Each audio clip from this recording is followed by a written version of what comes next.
All right, so today, now that we have the Focus back over here, we're gonna go ahead and get the head taken off so I can look at what's wrong with this motor, see if it's just a valve or if it's more than just a valve. So for starters, we're gonna get this cross brace off, valve cover, and start just going through it. Like, we gotta get the supercharger off, we gotta get header taken off.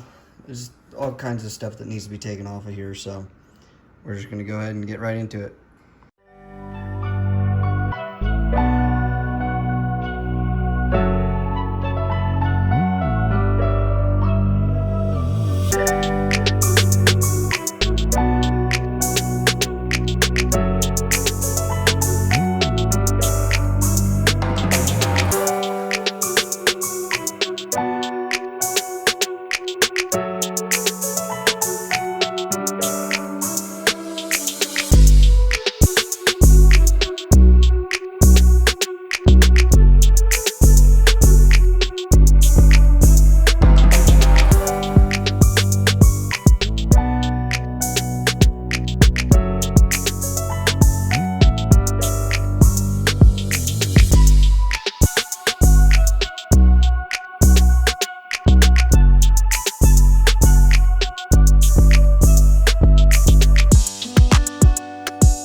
Alright, so we've gotten everything removed basically from the motor besides the supercharger, but I can't really get to it, so I'm gonna go ahead and take the head off, and then I'll probably use the crane if I can't lift it up, pull it forward,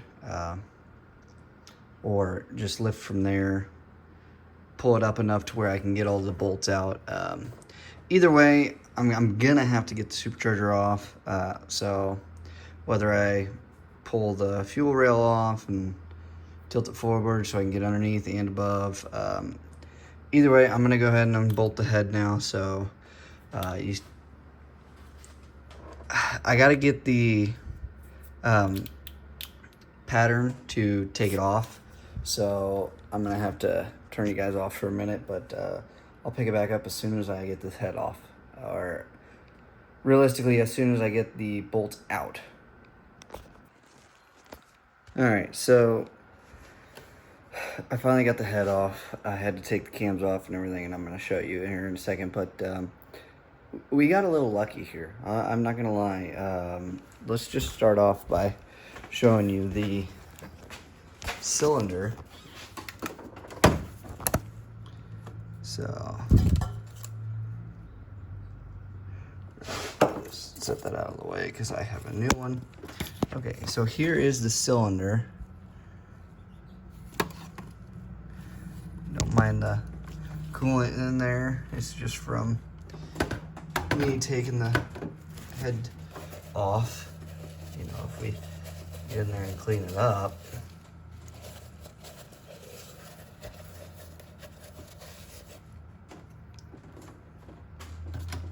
It looks perfect. Nothing. No dents from the valves hitting or anything. It literally looks perfect. Just a little bit of carbon.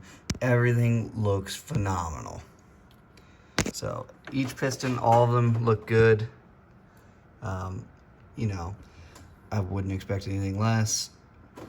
The main thing that happens when these, the main thing that happens with these when they jump timing is they bend valves. And thankfully it is only 2 of the exhaust valves. So here's what we're going to be replacing. Is those guys right there. And I don't know how well you'll be able to tell, but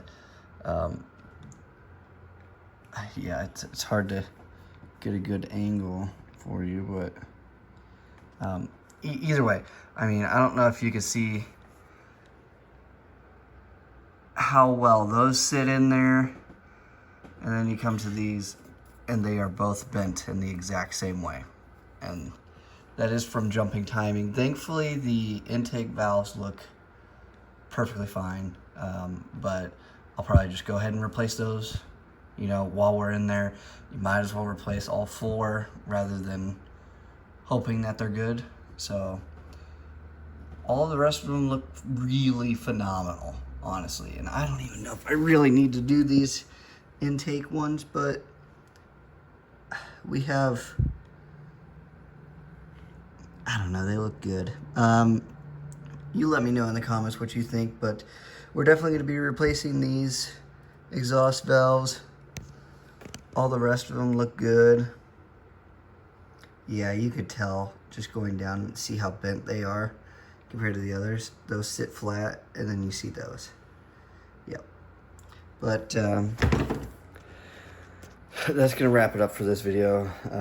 In the next one, we'll be replacing those, cleaning up the head, cleaning up the block a little bit. But if you have any questions, just let me know. I can answer them for you. My biggest thing is when you're taking apart a motor like this and you have the cams, always put the cam caps in the right spot, okay? And I even did it with this one too, over here, right here, because I did not want to lose which order the cam caps mount to the head. It's just simple things like that. Also, you're gonna need new head bolts. These are torque to yield, so they stretch. You don't want to reuse these. You could risk snapping them, and they're not that expensive. I think new ones, like new OEM ones, are less than $50 for new ones. So, it's just an extra precaution. But other than that, this head looks really good. Like, I don't see any sign of the piston hitting it. I don't see any sign of head gasket failure. Nothing. It looks phenomenal. So I'm gonna go ahead and just replace those valves. Springs and rotators, I'll probably just take them off the other one just because they're good. So I'll probably just steal the valves out of that other one and get them put in here. I'm gonna get a quote from a machine shop that's local to me and see how much they would just charge me to do it for me, so I don't have to mess with it. But that's it for this video. Thank you for watching, following along. Let me know what you think. If you have any questions, comment, like, and subscribe. Thank you.